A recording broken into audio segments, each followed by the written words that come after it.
বিশ্বে যা কিছু মহান সৃষ্টি চিরকল্যাণকর, অর্ধেক তার করিয়াছে নারী, অর্ধেক তার নর। নারীর স্বাস্থ্য ভাবনা নিয়ে এসিআই এর বিশেষ আয়োজন ভালো থাকো নারী। সুপ্রিয় দর্শকবৃন্দ, আপনাদের সবাইকে স্বাগত জানাচ্ছি এসিআই ফার্মাসিউটিক্যালস প্রেজেন্স নিয়মিত নারী স্বাস্থ্য বিষয়ক অনুষ্ঠান ভালো থাকো নারীর পক্ষ থেকে। হাঁটি হাঁটি পা করে চলে এসেছি আমরা কিন্তু পর্ব 32-এ, পাওয়ার্ড বাই রেমকর, মেলোডিয়া অ্যান্ড বায়োকাল। আমি ডাক্তার প্রিয়াঙ্কা পোদ্দার আছি আপনাদের সাথে পুরোটা সময়। আমাদের আজকের বিষয় এন্ডোমেট্রিওসিস। বিভিন্ন সমীক্ষায় কিন্তু দেখা গেছে যে প্রতি 100 জনে প্রায় 6 থেকে 10 জন নারী এই সমস্যায় ভুগছে এবং এই সমস্যাটা কিন্তু দিন দিন বৃদ্ধি পাচ্ছে। কিন্তু নারীরা বিশেষ বিশেষ করে বলবো যে আমাদের দেশের নারীরা কিন্তু অবহেলা এবং অসচেতনতার কারণে প্রায়শই এই সমস্যাগুলা কি বুঝতে পারে না এবং চিকিৎসকের শরণাপন্ন হয়ও অনেক দেরিতে।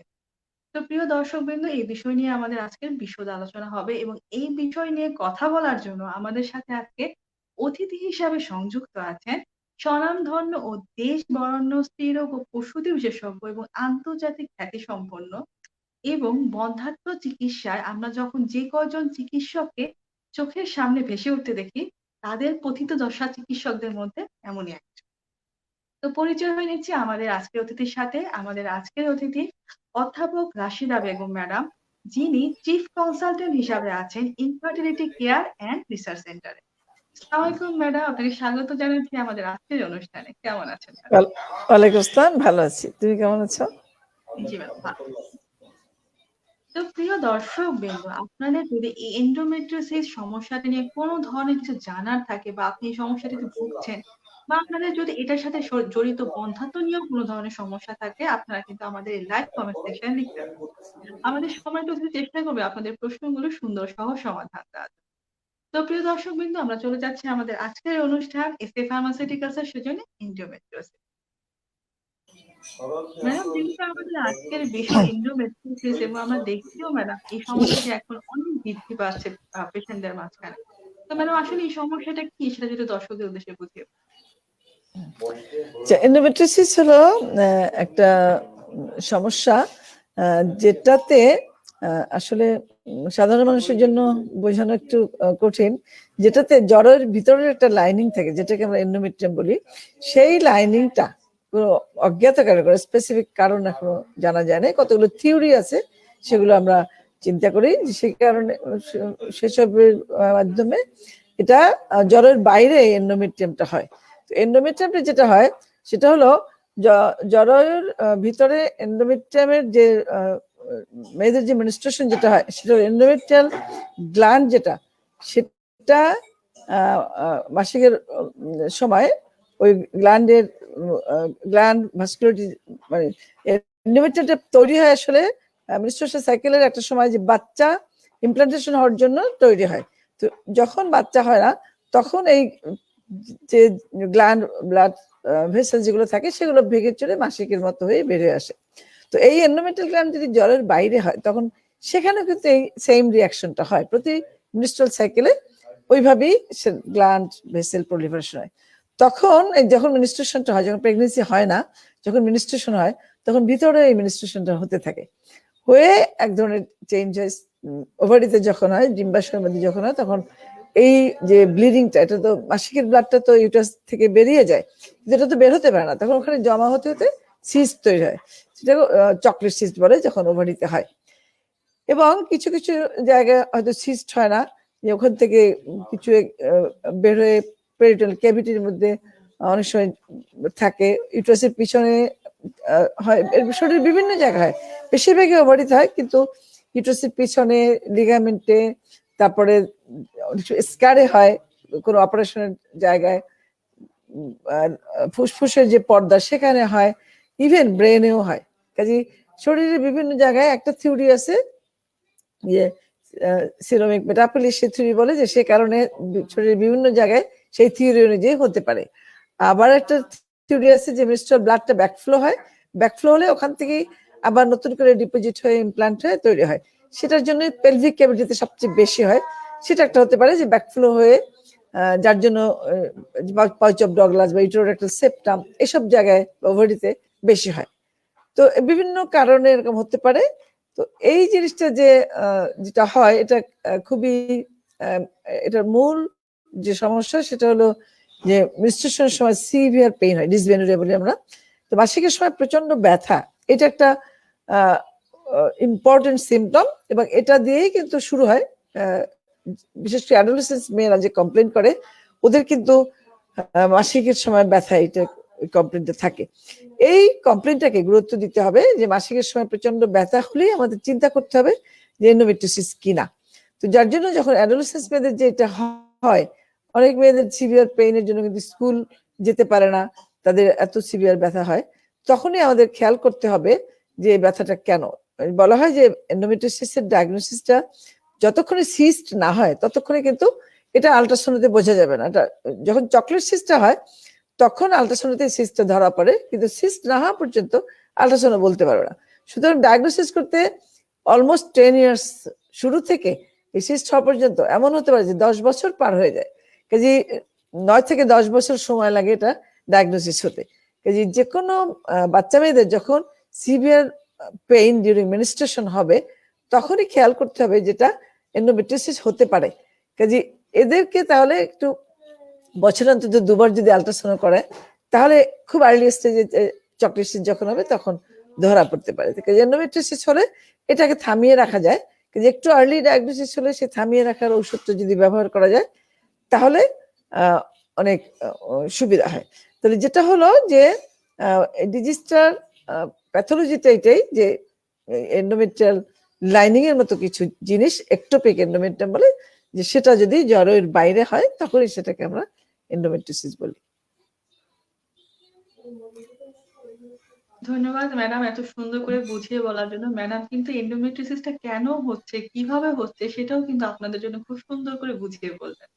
তো ম্যাডাম এটা জানতে চাইবো, এই যে এন্ডোমেট্রিওসিস সমস্যাটা, এই সমস্যাটা কি আসলে মানে সবার হতে পারে নাকি কোনো স্পেসিফিক রিস্ক ফ্যাক্টর থাকে বা যাদের বেশি হওয়ার সম্ভাবনা থাকতে পারে? এই জিনিসগুলো কি ম্যাডাম, সেটা যদি একটু দর্শকদের উদ্দেশ্যে বলতেন। হ্যাঁ, এটা তো একটা বয়সের সীমা আছে। রিপ্রোডাক্টিভ এজের যে কোনো মুহূর্তে এটা হতে পারে, যতক্ষণ একজন মহিলার মাসিক হবে বা যার ওভুলেশন হবে, মেনোপজ হওয়ার আগ পর্যন্ত এটা হতে পারে। এটা একটা কিন্তু 30 থেকে 40 বছর এরকম বয়সের মধ্যে বেশি হয়। কিছু রিস্ক ফ্যাক্টর বলে যে এটা ফ্যামিলি হিস্ট্রি থাকবে, যদি কারো মা খালা বোনদের থাকে তাদের একটা হওয়ার চান্স থাকে। আরেকটা যে ফেয়ার মেয়েদের বেশি হয়, সুন্দরী মেয়েদের বেশি হয়, এটার এক্সাক্ট কারণ জানা জানে। আরেকটা হলো যে এটার হায়ার ক্লাস, হায়ার সোশ্যাল ক্লাসদের বেশি হয়। অনেক ডিজিজ আছে যে যাদের লো সোশিও ইকোনমিক স্ট্যাটাসের সাথে সম্পর্ক, সেরকম এটা কিন্তু হায়ার সোশিও ইকোনমিক স্ট্যাটাসের সাথে এটা সম্পর্ক বেশি। যদি ইদানিং আমরা দেখছি কিন্তু সব ক্লাসের মানুষের মধ্যে কিন্তু এটা আছে, মানে আগে থেকে এটা প্রচলিত কথা যে হায়ার সোশ্যাল ক্লাসে বেশি হয়। যেটাই হোক, এটার ইনসিডেন্স কিন্তু অনেক অনেক হাই। যে তুমি প্রথমেই বললে যে দিন দিন বাড়ছে, দিন দিন বাড়ছে, মানে এটার দিন দিন বাড়ার কোনো লজিক নেই আসলে। যেভাবে এটা হয় তাতে দিন দিন বাড়ার নাই, কিন্তু ডায়াগনোসিসটা আমার মনে হয় আগের চেয়ে অনেক বেশি আর্লি হচ্ছে, অ্যাপ্রোপ্রিয়েট ডায়াগনোসিসটা টাইমলি হচ্ছে, সেই জন্য আমরা বুঝতে পারছি যে অনেক বেশি হচ্ছে। যেমন খুব আনম্যারিড মেয়েরা কিন্তু খুব আসে এখন, যে একটু যেহেতু আলট্রাসাউন্ড ডায়াগনোসিস একটা ইম্পর্টেন্ট টুল। আলট্রাসোনোগ্রাম তো হরহামেশা হচ্ছে নন ইনভেসিভ প্রসিডিউর, যেহেতু অত এক্সপেন্সিভও না, যার জন্য কোনো একটা কিছু হলে কিন্তু ক্লিনিশিয়ান একটা হোল অ্যাবডোমেন বা লো পেলভিক আলট্রাসাউন্ড দিয়ে থাকেন। কাজে আলট্রাসোনোগ্রাফিতে ডায়াগনোসিসটা একটু আর্লি হয়ে যায়, সেটা একটা কারণ। প্লাস এই যে বললাম যে ডিসমেনোরিয়া এখন কিন্তু আর অত ঘরে বসে থাকে না, বা গরম পানির সেকের উপরই নির্ভর করে বসে থাকে না, ক্লিনিশিয়ানদের কাছে যান যে না কেন ব্যথাটা হচ্ছে। এসব কারণে ডায়াগনোসিস একটু আর্লি হচ্ছে। তো সেটাও একটা কারণ যে ইনসিডেন্স বেশি বলে মনে হচ্ছে আর কি। ধন্যবাদ ম্যাডাম। ম্যাডাম এই যে আপনি প্রথমে বললেন সাধারণত দেখা যায় যে পেট ব্যথাটা এটার সাথে বেশি সমস্যা করে থাকে। ম্যাডাম এটা কি এন্ডোমেট্রিওসিস কি শুধুমাত্র পেট ব্যথা নিয়ে ম্যাডাম আপনাদের কাছে পেশেন্ট গুলো আসে, নাকি আরো কোনো ধরনের আরো প্রেজেন্টেশন বা অন্য কোনো লক্ষণ আপনাদের কাছে নিয়ে আসে ম্যাডাম? পেট ব্যথাটা যেহেতু অ্যাডোলেসেন্স মেয়ে থেকে যদি শুরু করি তাহলে ওদের এই কমপ্লেন্টে থাকে যে পেট ব্যথা, তাই না? যে টার্মারিড বাচ্চা মেয়ে যখন, তাদের হলো পেট ব্যথা, এটাই তাদের কমপ্লেন থাকে। তবে এর আরো কমপ্লেন থাকে, যেমন ডিসপেরোনিয়া বলে, ম্যারিড ওমেন যারা আছে তাদের মেলামেশার সময় ব্যথা হয়। তারপরে ইনফার্টিলিটি একটা খুব উল্লেখযোগ্য একটা কমপ্লেন হলো ইনফার্টিলিটি, এদের বাচ্চা হয় না। হ্যাঁ, এখন যেটা হলো যে এটা এন্ডোমেট্রিওসিসের জন্য ইনফার্টিলিটি এই কমপ্লেন নিয়ে পেশেন্ট আসে তা নয়, পেশেন্ট আসে কমপ্লেন নিয়ে যে তাদের ইনফার্টিলিটি। তখন আমরা রেট্রোস্পেক্টিভ ডায়াগনোসিস করি যে তার ইনফার্টিলিটির কারণ কি, তখন অন্যান্য সিমটম কি কি আছে জিজ্ঞেস করি, যে পেটে ব্যথা হয় কিনা, ডিসপেরোনিয়া হয় কিনা। এই কমপ্লেন তখন সে বলে যে এটা অ্যাসোসিয়েটেড, তার ডিসপেরোনিয়া আছে, ডিসমেনোরিয়া আছে, এবং এখন তার অনেকদিন ধরে বাচ্চার জন্য ট্রাই করছে, বাচ্চা হচ্ছে না। কাজে ওটাও একটা কমপ্লেন। ম্যারিড ওমেনদের এই কমপ্লেনটা থাকবে ইনফার্টিলিটি বা ডিসপেরোনিয়া। এরকম আনম্যারিড মেয়ে বা অ্যাডোলেসেন্ট মেয়েদের এই কমপ্লেনটা থাকবে না। তাহলে সব সামগ্রিকভাবে উল্লেখযোগ্য এই তিনটা কমপ্লেন: ডিসমেনোরিয়া, ডিসপেরোনিয়া অ্যান্ড ইনফার্টিলিটি। ধন্যবাদ ম্যাডাম।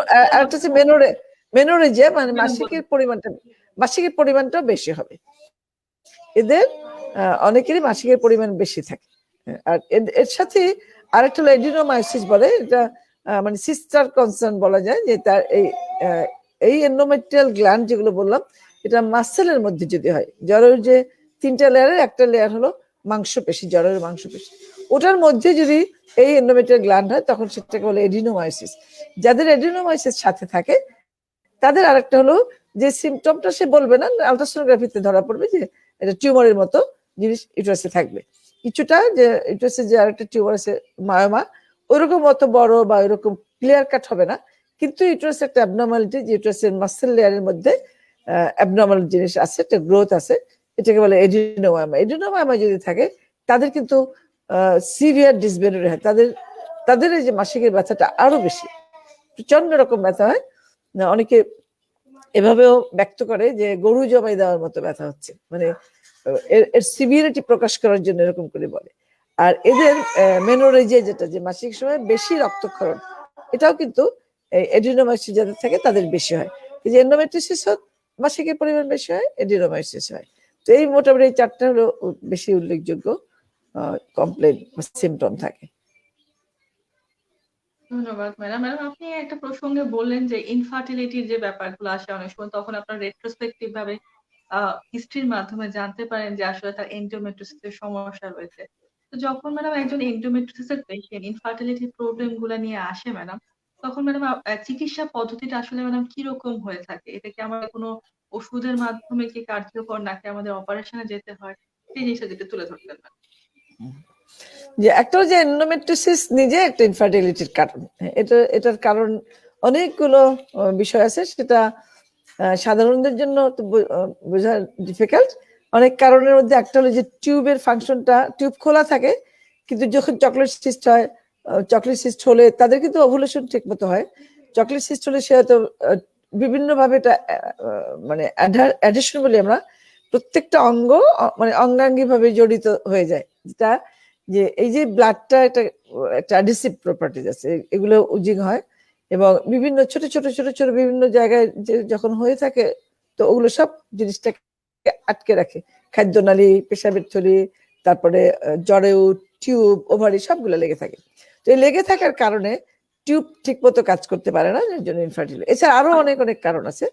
তো এখন যেটা হয় যে পেশেন্টের এটার স্টেজিং আছে কতগুলো, আর্লি, মাইল্ড, সিভিয়ার, মডারেট, তো সব স্টেজে ইনফার্টিলিটি হতে পারে একটা কারণের জন্য।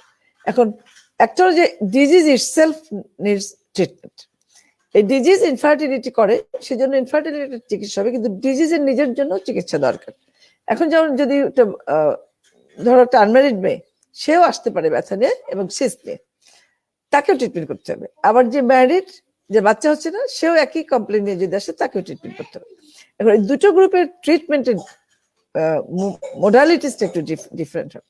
যেমন এটা কিন্তু একটা মেডিকেল ট্রিটমেন্ট আছে, তাকে যদি আমি ড্রাগ দেই, ড্রাগে তার একমাত্র ড্রাগ হলো, ড্রাগের উদ্দেশ্য হলো যে তার মাসিকটাকে বন্ধ করে রাখা। মাসিকটাকে বন্ধ করে রাখলেই মাসিকের সময় ব্যথা হবে না, কাজে একটা কমপ্লেন চলে গেল। এবং যে আনম্যারিড, তার তো একটাই কমপ্লেন যে মাসিকের সময় ব্যথা হয় এবং মাসিকের পরিমাণ বেশি হয়। এখন মাসিকে যদি বন্ধ করে রাখি, তাহলে মাসিকের সময় ব্যথা হবে না, মাসিকের পরিমাণ থাকবে না। তো এই এটা যদি বন্ধ করে রেখে এই কমপ্লেন গেল, ফার্দার সিস্ট বড় হবে না, কারণ প্রতি মাসিকের যে ব্লাডটা জমা হয়ে সিস্ট গুলো কিন্তু বড় হয়। এবার এই সিস্ট যে বড় হয়, এই মাসিকের সময় যে ব্যথা হয়, সিস্টের মধ্যে যখন ব্লাডটা অ্যাকুমুলেট হয় তখন সিস্টের একটা প্রেশার পড়ে। এই প্রেশারের জন্য, এই টেনশনের জন্য কিন্তু পেইনটা হয়।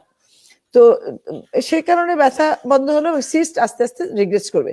এখন কারো যদি 3 সেন্টিমিটার 4 সেন্টিমিটার সিস্ট থাকে, তার বাচ্চার দরকার নেই, তো তাকে এই ওষুধ দিলেই তার কিন্তু প্রবলেম সলভ হয়ে গেল, আর মাসিক হবে না, ব্যথা থাকবে না, এবং 5-6 মাস যদি খায় তাহলে তার সিস্টটা কমে গেল। এটাকে আমরা বলি সাপ্রেসিভ থেরাপি।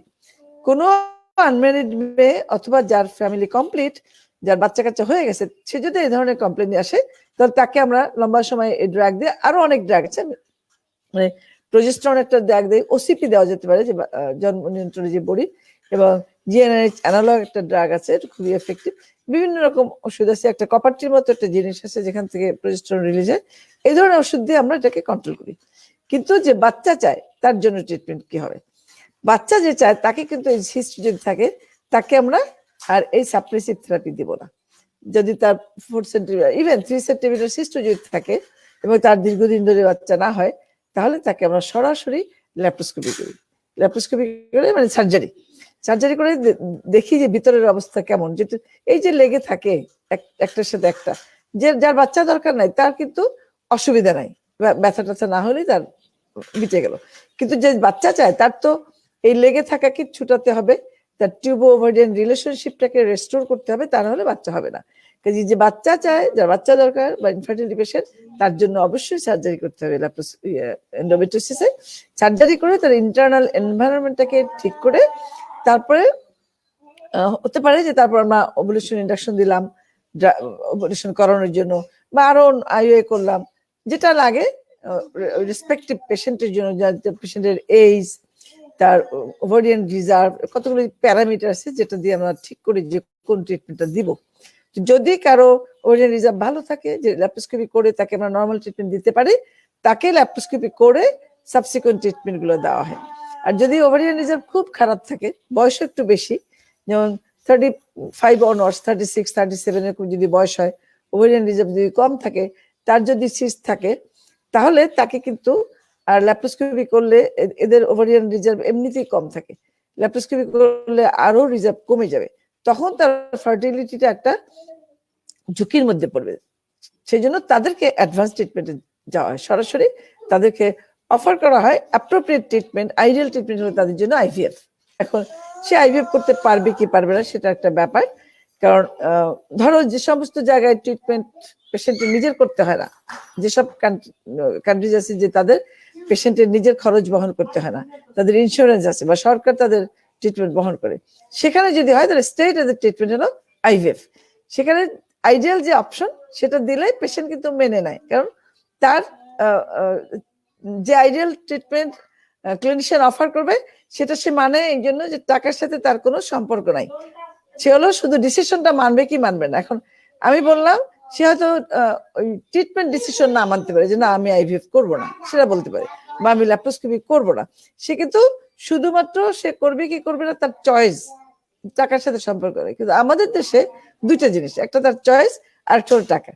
ধরো কেউ এগ্রি করলো যে না, সে বুঝলো যে না এটার জন্য ল্যাপ্রোস্কোপি করাই দরকার, কোনো মেডিসিন খেলে আমার রেজাল্ট ভালো হবে না, কিন্তু ওই ল্যাপ্রোস্কোপিটা খরচ বহন করারও সামর্থ্য নাই, তার জন্য ডিসিশন না ডিফিকাল্ট। আবার কারোর জন্য যে না আইভিএফটা আইডিয়াল ট্রিটমেন্ট দরকার, টেস্ট টিউব, কিন্তু তার টেস্ট টিউব করার মতো ক্ষমতা নাই, তো তখন তার জন্য কিন্তু ডিসিশন না ডিফিকাল্ট। সেক্ষেত্রে আমরাও একটা সমস্যায় পড়ে যাই, আমি জানি যে আইডিয়াল ট্রিটমেন্ট এটা, কিন্তু তার হয়তো ইকোনমিক কন্ডিশনের জন্য সেটা দেওয়া যাচ্ছে না।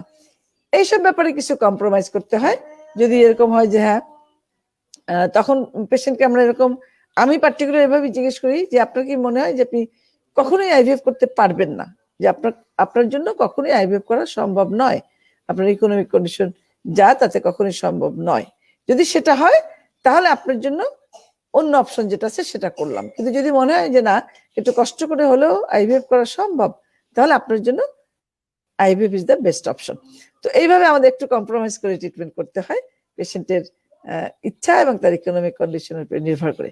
তো স্টেপ বাই স্টেপ ট্রিটমেন্ট করলে তার ইনফার্টিলিটি পেশেন্টদের আইদার ল্যাপ্রোস্কোপি আর আইভিএফ, এবং ল্যাপ্রোস্কোপি পরে সাবসিকুয়েন্টলি নর্মাল ট্রিটমেন্ট ইন্ডাকশন বা আইইউ এগুলো দেওয়া যেতে পারে।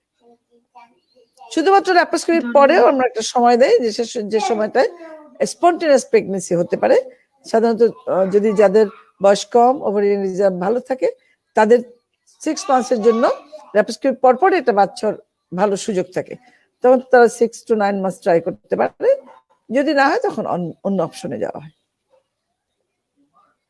ধন্যবাদ ম্যাডাম, এত সুন্দর করে দর্শকদের বুঝিয়ে বলার জন্য যে বন্ধ্যাত্ব চিকিৎসাতে হচ্ছে আপনারা কিভাবে চিকিৎসা পদ্ধতিটা করেন, এবং আমাদের যে আসলে প্রতিবন্ধকতা গুলো অনেক কিছু রয়েছে ম্যাডাম, সেটাও আপনি দর্শকদের খুব সুন্দর করে বুঝিয়ে বললেন যে আমরা চাইলেই আসলে সব ট্রিটমেন্ট কিন্তু করতে পারছি না, এবং এটাও কিন্তু একটা কারণ ম্যাডাম আমাদের যে সাকসেস রেটটা সেটার পিছনে, যে আমরা চাইলে সব ট্রিটমেন্ট অফার করতে পারছি না, দিতে পারছি না, আমাদের সাকসেস রেটটা ফল করছে না। তো প্রিয় দর্শক বৃন্দ, আপনারা বুঝতেই পারছেন যে ম্যাডাম কি সুন্দর করে বুঝিয়ে বললো যে আমাদের দেশে কিন্তু আসলে সব ধরনের চিকিৎসা পদ্ধতি রয়েছে, এবং আমরা ম্যাডামরা কিন্তু সবসময় চেষ্টা করি একদম সেরাটাই আপনাদেরকে দেওয়ার জন্য, কিন্তু চাইলেই আসলে সবকিছু কিন্তু সম্ভবপর হয়ে ওঠে না আমাদের চিকিৎসকদের।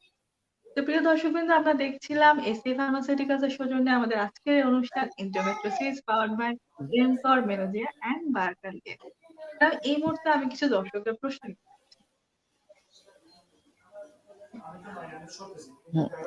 বলো ম্যাডাম, আমাদের একজন দর্শক তিথি, উনি জানতে চেয়েছেন ওনার বয়স 34 বছর, ওনার আলট্রাসোনোগ্রামে ধরা পড়েছে ওনার 2 পাশেই হচ্ছে এন্ডোমেট্রিওসিস রয়েছে, এবং ওনার বিয়ে হয়েছে 2 বছর যাবত, উনি এখন বাচ্চা নেবার জন্য চেষ্টা করছেন। উনি জানতে চাচ্ছেন উনি হচ্ছে সরাসরি ল্যাপারোস্কোপি করবেন নাকি অন্য চিকিৎসা পদ্ধতি ওনার জন্য সম্ভব? 2 পাশে এন্ডোমেট্রিওসিস মানে তো ডেফিনেটলি সিস্ট, তাই না? আলট্রাসোনোগ্রাফি করে হয়তো 2 পাশে সিস্ট পেয়েছে, ওরা 34 ইয়ার্স, অবশ্যই ল্যাপারোস্কোপি করে তারপর ট্রিটমেন্টে যাওয়া উচিত। তাতে ম্যারাইটাল লাইফ যত ছোটই হোক, হ্যাঁ 2 বছর ট্রাই করছে সেটা খুব কম সময় না। আমরা তো 1 বছর হলেই বলি যে ইনফার্টিলিটি, সে যে বিয়ের পর থেকে 2 বছরই একসঙ্গে হাজবেন্ড ওয়াইফ থাকে, তাহলে আমরা সেটাকে খুব লম্বা সময় না, 3 বছরের পরে আমরা হয়তো বলি যে একটু সময় বেশি হয়ে গেছে, কিন্তু যেহেতু এন্ডোমেট্রিওসিস আছে তার জন্য এটা 2 বছরই উল্লেখযোগ্য সময়। তার ল্যাপারোস্কোপি করে দেন নেক্সট অপশনে যাওয়া উচিত। ল্যাপারোস্কোপি অনেক কিছু আমরা দেখি যে টিউবটা কেমন আছে, টিউবটা হেলদি কিনা, টিউব শুধু খোলা থাকলে হবে না, তার টিউব ওভারিয়ান রিলেশনটা ঠিক আছে কিনা, কোনো রকম ড্যামেজ হলো কিনা, যদি সবকিছু ভালো থাকে এনভায়রনমেন্টটা, অনেকে জাস্ট সিম্পলি বড় একটা সিস্ট কিন্তু কোথাও কোনো অ্যাডিশন নাই, তার পেলভিক কন্ডিশনটা ভালো। আবার কারো হচ্ছে ছোট সিস্ট, এমন ভাবে তার ওভারিয়ান প্রস্তাত ওভারি লেগে আছে যে সেটা সেপারেট করতে গেলে ওভারি অনেক ড্যামেজ হয়, বা টিউবস গুলো এমন ভাবে লেগে আছে, ইডিমাটাস হয়ে আছে, শর্ট, আর্কিটেকচার ভালো না, তো এই অনেক কিছু জাজ করে স্কোরিং করা হয়। যদি ভালো থাকে তাহলে সে এরপরে কিন্তু স্টেপ নর্মাল ট্রিটমেন্ট গুলো করতে পারে। কিন্তু একটা জিনিস খেয়াল রাখতে হবে যে এই ডিজিজটা কিন্তু রিকারেন্ট ডিজিজ, এটা এমন না যে আমি আজকে সিস্ট রিমুভ করলাম যে কিওর হয়ে গেল, এর কিন্তু আবার হওয়ার চান্স থাকে। যার জন্য ল্যাপারোস্কোপি একবার হলে তারপর খুব অল্প সময়ের মধ্যে যদি ট্রিটমেন্ট হয় সেই চেষ্টাটা করতে হবে, ফেলে রাখা যাবে না। কেউ কেউ আছে যে ল্যাপারোস্কোপি করার পরে তার পেন রিলিভ হয়ে গেল, তখন সেই খুশিতে বসে থাকে, অনেকটা সময় পার করে, পরে দেখা গেলো যে 2 বছর পরে আবার সেম সাইজের সিস্ট নিয়ে এসছে। তো এটা সবার জন্য একটা উপদেশ যে এটাকে একটু ই করতে হবে, ইম্পর্টেন্স দিতে হবে যে এটা কারেক্ট হয়ে যাওয়া মানে কিন্তু কারেক্ট হয়ে যাওয়া নয়, এটা রিকারেন্ট ডিজিজ, সিস্ট আবার হতে পারে। সিস্ট যদি আবার হয় এবং আবার যদি অপারেশন করা হয় তাহলে তার বাচ্চার সম্ভাবনা কিন্তু ট্রিমেন্ডাসলি কমে যাবে। একবার যখন একটা ওভারি থেকে সিস্ট রিমুভ করা হয়, ওই ওভারির অনেকটা ক্ষতি হয়ে যায়, সে যত ভালো সার্জারি করুক না কেন, তার অলরেডি যে সিস্ট গুলো থাকাতেই কিছু টিস্যু নষ্ট হয়, তারপরে সিস্ট রিমুভ করার সময় আবার কিছু নষ্ট হয়। এখন যদি 2 ওভারি থাকে তাহলে তার ডাবল ক্ষতি হলো। এরপরে যদি সে সেকেন্ড টাইম অপারেশন করতে যায় তাহলে তার আরো গুণিত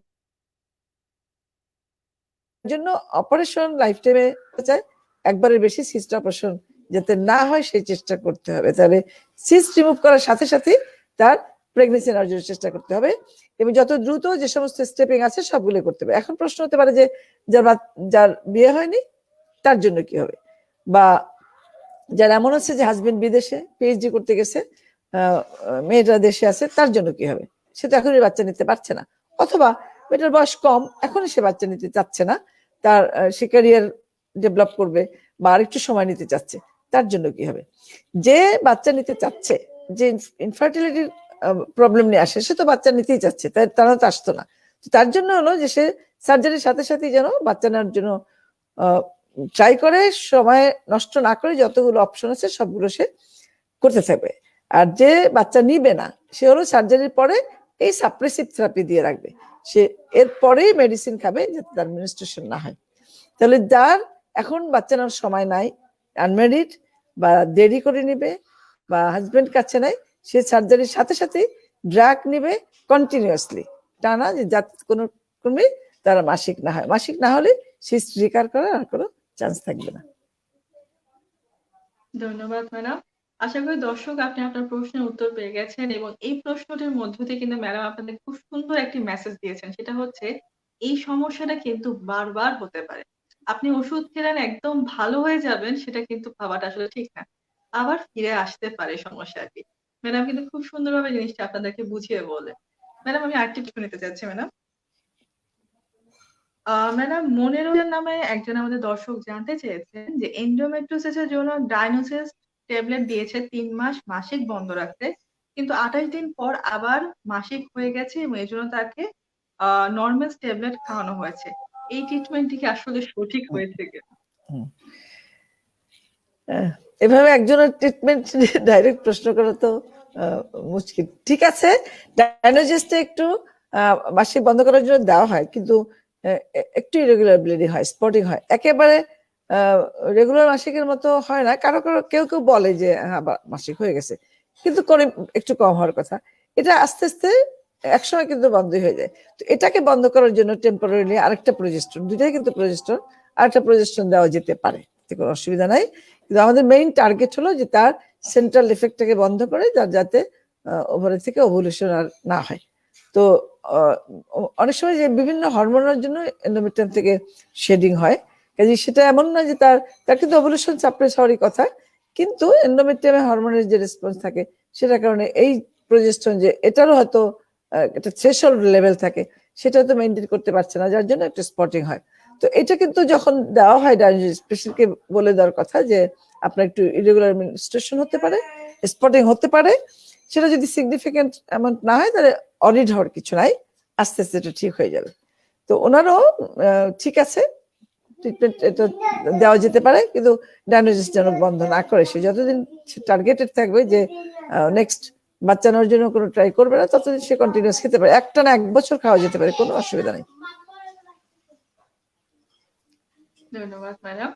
ম্যাডাম আমি আরেকটি প্রশ্ন নিতে চাচ্ছি ম্যাডাম। সামান্তা নামে আমাদের একজন দর্শক জানতে চেয়েছেন, ওনার বয়স 21 বছর, উনি অবিবাহিত এবং ওনার হচ্ছে মাসিকের সময় প্রচন্ড পেটে ব্যথা হতো, এই জন্য চিকিৎসকের শরণাপন্ন হওয়ার পর ধরা পড়ে তার এন্ডোমেট্রিওসিসের সমস্যা রয়েছে। তিনি টানা 3 মাস পিল খাওয়ার পরে, পিলের খাওয়ানোর সময় তিনি ভালো ছিলেন, কিন্তু বন্ধ করার পর আবার একই রকম সমস্যা ফিরে এসেছে। তিনি জানতে চাচ্ছেন এই মুহূর্তে তার কি করণীয়?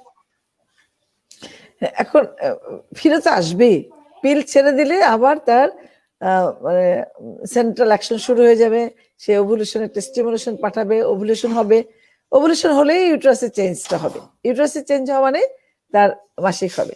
তো এখন কথা হচ্ছে যে ওভুলেশন প্রিভেন্ট করলে ইউট্রাসের উপরে যে তার ইফেক্টটা সেটা হবে না, দেখে মাসিক হবে না। এর টানা খেতে হবে, সে কিন্তু ওসিপিও কিন্তু টানা খেতে পারে, কোনো অসুবিধা নেই। কোনো উইথড্রল ব্লিডিং করাতে গেলেই তো পেনটা হবে, যদি কন্টিনিউয়াস খাবে, হ্যাঁ কন্টিনিউয়াস খাবে, তাতে কোনো অসুবিধা হয় না। ওসিপির তো সাইড এফেক্ট খুবই কম, জানো তুমি তো, মিনিমাম সাইড এফেক্ট, কারো কোনো অসুবিধাই হয় না।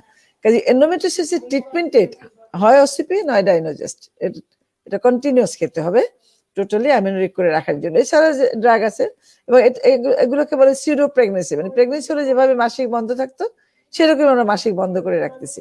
তো জিএনআরএইচ অ্যানালগ আর একটা ডানাজোল একটা ড্রাগ আগে খুব ইউজ করতো, আমরা ডানাজোল আসার পরে ডানাজোলটা একটু কম ইউজ করা হয়।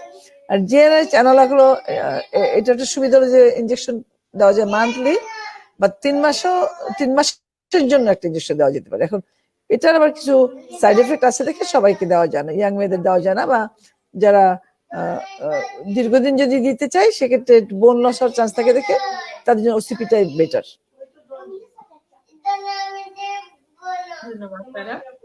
ম্যাডাম আমি আরেকটি প্রশ্ন করতে যাচ্ছি। আমাদের একজন চিকিৎসক বন্ধু ডক্টর তন্নি উনি জানতে চেয়েছেন যে এন্ডোমেট্রিওসিস চিকিৎসায় নতুন একটি ওষুধ এসেছে ইলাগোলিক। উনি জানতে চাচ্ছেন ডাইনোজেস্ট এবং ইলাগোলিক্স এর মধ্যে ম্যাডাম কোনটি বেশি কার্যকর এবং কোনটি দিলে ভালো ফলাফল পাবে? হ্যাঁ, হলো এটা জেনারিস অ্যান্টাগনিস্ট, যেটা বললাম যে একটু আগে যেটা বললাম যে জেনারিস অ্যাগনিস্ট, এই জেনারিস অ্যাগনিস্ট দিয়ে সাপ্রেস করে রাখা যায়, সেখানেও সেন্ট্রালি অ্যাকশন বন্ধ করে। জেনারিস অ্যান্টাগনিস্ট যেটা, এটাও এলএইচ রিসেপ্টর বন্ধ করে ওই ওই মেকানিজমে কাজ করে, কিন্তু এস্ট্রোজেন সিনথেসিসটাকে বন্ধ করে দেয়। কাজে এস্ট্রোজেন হলো তোমার এন্ডোমেট্রিওসিসের খাবার বলতে পারো। তো যেহেতু এস্ট্রোজেন বন্ধ করে দেয়, সেজন্য এখানে এন্ডোমেট্রিওসিস সাপ্রেস করে। কিন্তু কথা হলে ইট ইজ ভেরি এক্সপেন্সিভ।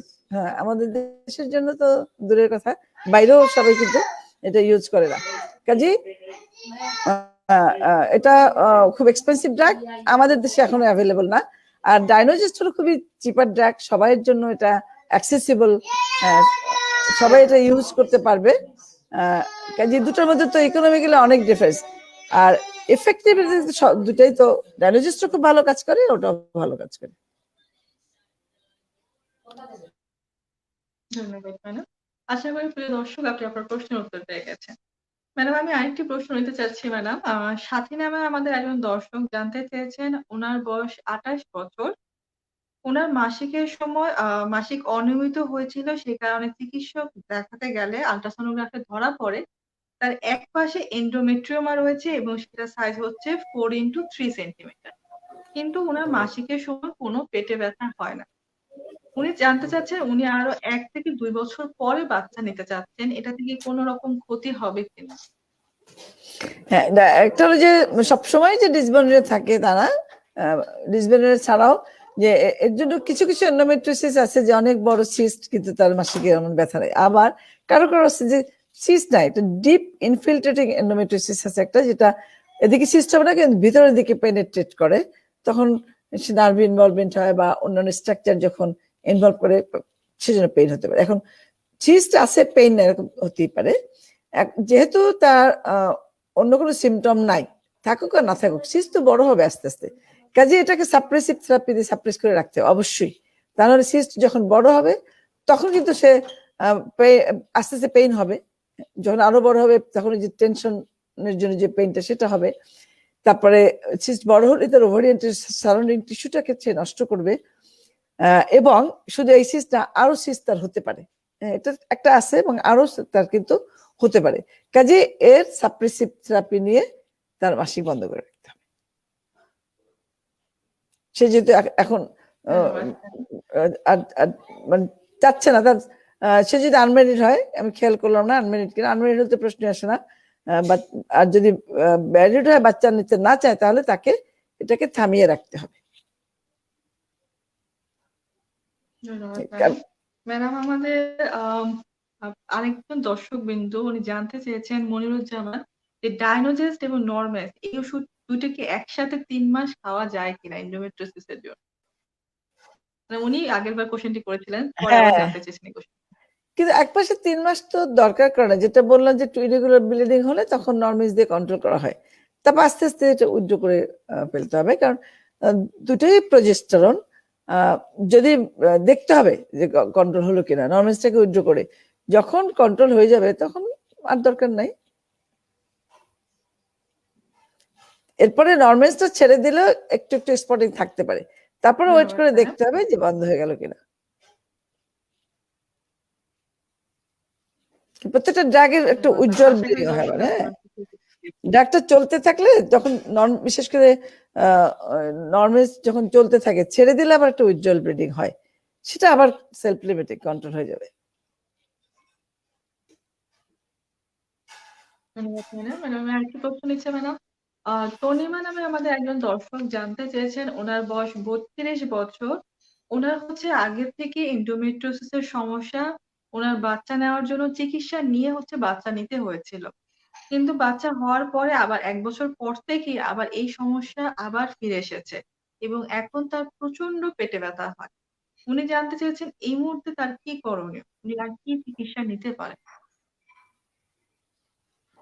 চিকিৎসা কি নিয়েছেন, আদৌ নিয়েছেন কিনা এরপরে, বাচ্চা হওয়ার পরে? যে আমরা তো প্রচন্ড পেটে ব্যথা, প্রথমে তো মেডিকেল ট্রিটমেন্ট দিয়ে ট্রাই করা হয়। হ্যাঁ, এখন উনি যদি একটা বাচ্চা হয় আর বাচ্চা এখনই নিবেন না, যদি এমন হয় যে তাহলে প্রথমে মেডিকেল ট্রিটমেন্ট দিয়ে ট্রাই করতে হবে যে তার পেন রিলিফ হয় কিনা। অনেক সময় আছে যে ডিপ ইনফিল্ট্রেটিং টাইপের যদি হয় তাহলে হয়তো মেডিকেল ট্রিটমেন্ট দিলেও একটা ক্রনিক পেলভিক পেন থাকে, সেক্ষেত্রে কিন্তু সার্জারির দরকার হতে পারে। হ্যাঁ, যে কোথায় কোথায় অ্যাডিশন আছে সেটা রিলিভ করে দিলে সার্জারির পরে হয়তো পেন রিলিভ হয়। তো এটা ডিপেন্ড করে যে তার ড্রাগ রেসপন্সটা কেমন হয়। অবশ্যই মেডিকেল ট্রিটমেন্ট দিয়ে শুরু করে তারপর দেখতে হবে যে তার ড্রাগের রেসপন্স করলো কিনা।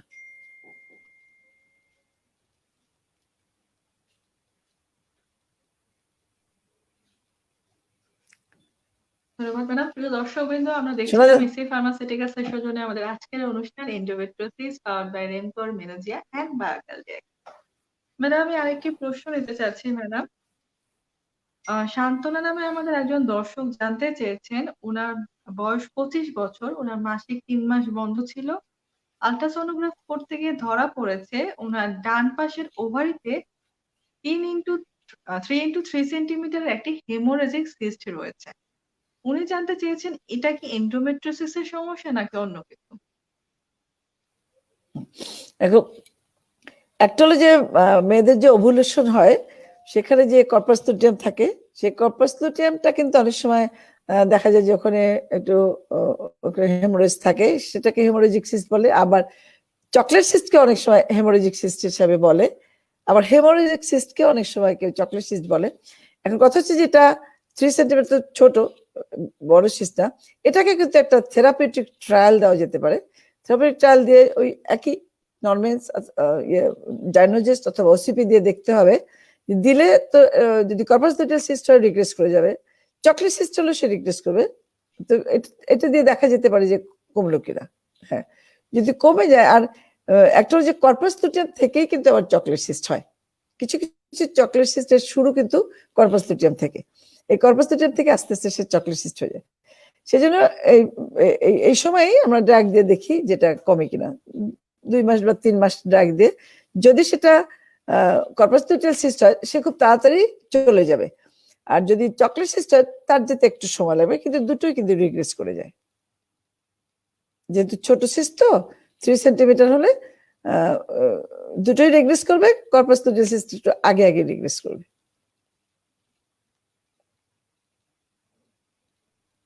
ধন্যবাদ ম্যাডাম। প্রিয় দর্শকবৃন্দ, আপনাদেরকেও অনেক ধন্যবাদ। আপনারা এত সুন্দর সুন্দর প্রশ্ন করেছেন এবং আপনাদের প্রশ্নগুলোর মাঝে কিন্তু অন্যান্য দর্শকরাও অনেকটা উপকৃত হয়েছেন। প্রিয় দর্শকবৃন্দ, আমরা দেখছিলাম আমাদের আজকের অনুষ্ঠান এসএ ফার্মাসিউটিক্যালস এর সৌজন্যে।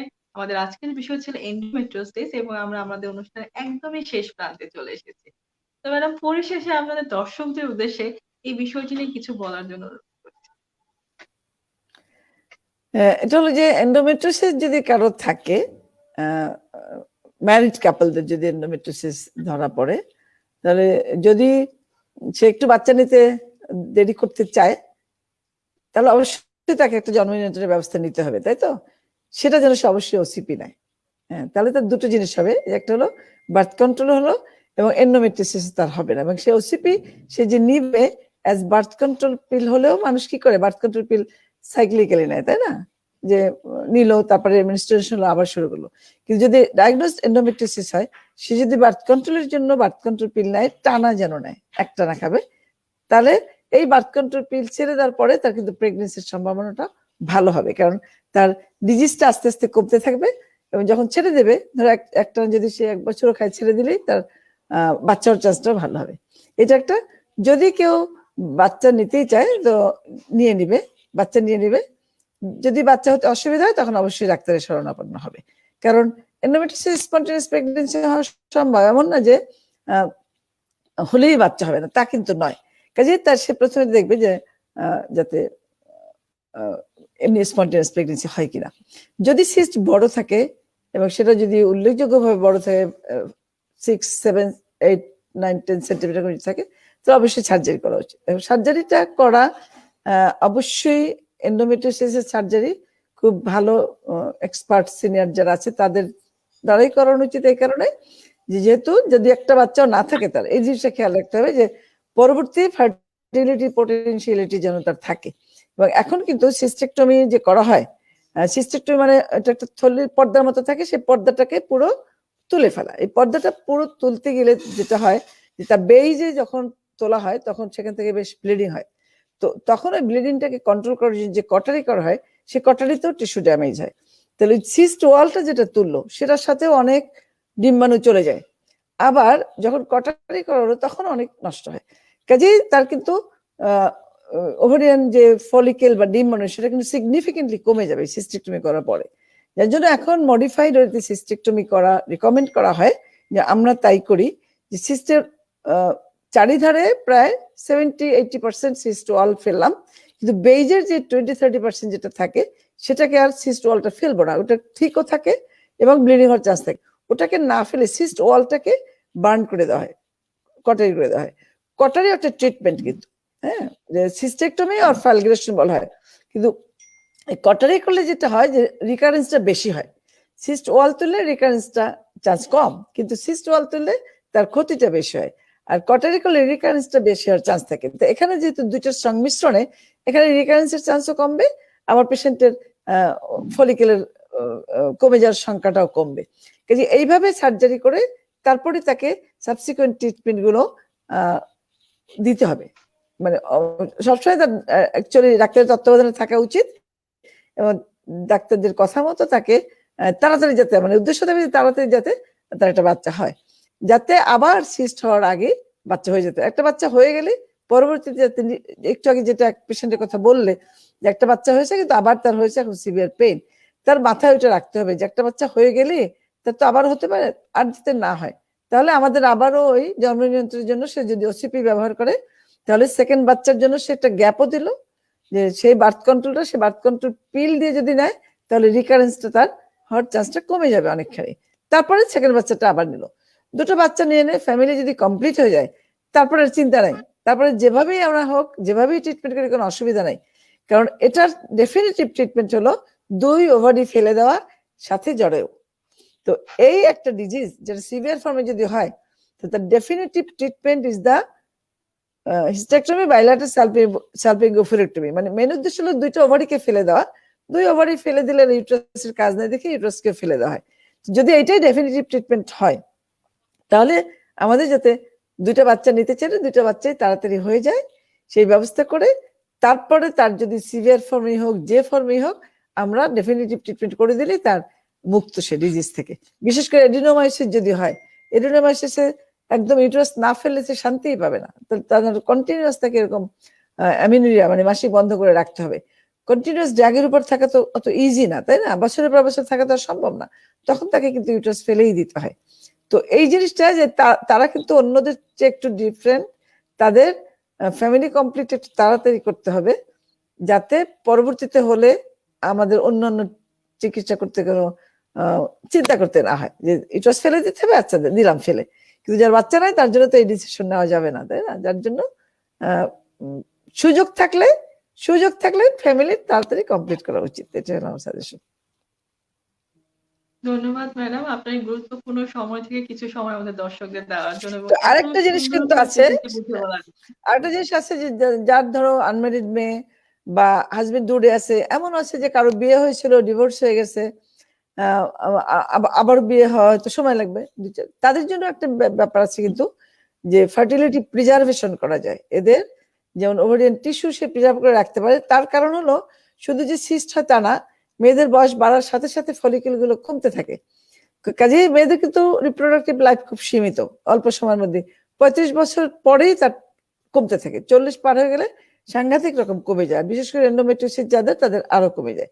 কাজেই তার যে সময়গুলো চলে যাবে সেই সময়ের সাথে তার এগ চলে যেতে থাকে, বয়সের সাথে সাথে কমতে থাকে, এটা একটা।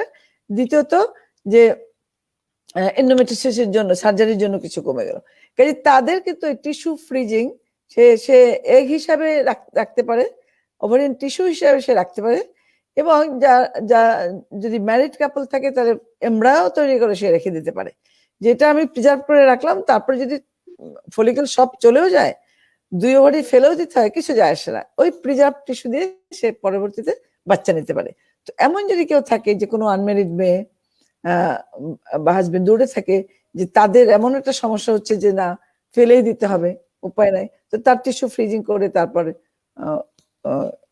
নেক্সট ট্রিটমেন্ট করা যেতে পারে, এই অপশন আছে আমাদের দেশে, আমরাই করি সব। ধন্যবাদ ম্যাডাম। প্রিয় দর্শকবৃন্দ, আপনারা কিন্তু এই ক্ষেত্রে দেখেন একটা খুব সুন্দর মেসেজ পেয়ে গেলেন। এই যে যারা খুব চিন্তা করছিলেন যে অল্প বয়সে আমি এন্ডোমেট্রিয়াসের সমস্যা ভুগছি, কিন্তু আমি আমার ক্যারিয়ারটাকে একটু সেটেল করতে চাই, তারা কিন্তু এই অপশনটা নিতে পারেন, এবং এই অপশনটা কিন্তু এখন আমাদের দেশেই অ্যাভেলেবেল আছে। ম্যাডাম খুব সুন্দরভাবে আপনাদের বুঝিয়ে বললেন। আশা করছি এটা নিয়ে আপনাদের মনোকষ্টটাও একটু কমে যাবে, যে না আমার সবকিছুই আসলে ঠিকমতো সেটেল হবে। এবং ম্যাডাম আপনাকে আসলে অসংখ্য ধন্যবাদ এই এত সুন্দর সুন্দর তথ্যগুলো দর্শকদের সাথে শেয়ার করার জন্য, এবং আশা করি এতে তারা অনেক উপকৃত হবে। তোমাকেও ধন্যবাদ, দর্শকদের ধন্যবাদ যে তারা মনোযোগ দিয়ে শুনে থাকে। তো প্রিয় দর্শকবৃন্দ, আমরা চেষ্টা করেছি আপনাদের প্রশ্নগুলো সুন্দর সহজ সমাধান দেওয়ার জন্য, এবং আপনাদেরকে কিন্তু ম্যাডাম অনেক সুন্দর সুন্দর তথ্য শেয়ার করেছেন, অনেক সুন্দর করে জিনিসটা কি সেটাও বুঝিয়ে বলেছে। তো যেসব দর্শকবৃন্দ আমাদের সাথে ছিলেন, আশা করছি আপনারা অনেকটাই উপকৃত হয়েছেন, এবং এই অনুষ্ঠানটি শেয়ার করে দিবেন আপনাদের প্রিয়জনদের সাথে। তো প্রিয় দর্শকবৃন্দ, সবাই ভালো থাকুন এবং সুস্থ থাকুন, এবং আশা করছি আরেকটি নতুন প্রোগ্রাম নিয়ে চলে আসবো আপনাদের সাথে অতি শীঘ্রই, এবং নতুন একজন অতিথির সাথে। তো সেই পর্যন্ত সবাই সুস্থ থাকুন এবং স্বাস্থ্যবিধি মেনে ভালো থাকুন। You are watching Raj TV, Jagorone, Bangladesh. Please subscribe our channel.